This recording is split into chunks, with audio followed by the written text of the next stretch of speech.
पढ़ने से दिल को सुकून मिलता है, अंधेरों में भी नूर का चिराग जलता है। यही वो किताब है जो सबकी पहचान बताती है, यही वो किताब है जो सबकी पहचान बताती है, यही वो रहनुमा है जो जन्नत का रास्ता बताती है। मेरे प्यारे साथियों, कुरान पाक अल्लाह रब्बुल इज्जत का वो अनमोल तोहफा है जो हमारे नबी हजरत मोहम्मद सल्लल्लाहु अलैहि वसल्लम पर नाजिल हुआ। यही किताब क़यामत तक आने वाले इंसानों के लिए रहनुमाई करेगी। इसमें जिंदगी के हर पहलू के बारे में वाज़ेह हिदायत है। कुरान शरीफ मजहबी किताब नहीं बल्कि एक मुकम्मल ज़ाब्ते हयात है।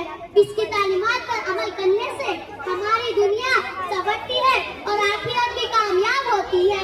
मेरे प्यारे साथियों, अल्लाह ताला कुरान में फरमाते हैं, इत्तहाज़ल कुरान यदिल्लती अक़वा, यकीनन कुरान जिस रास्ते पर रहनुमाई करता है जो सबसे सीधा है।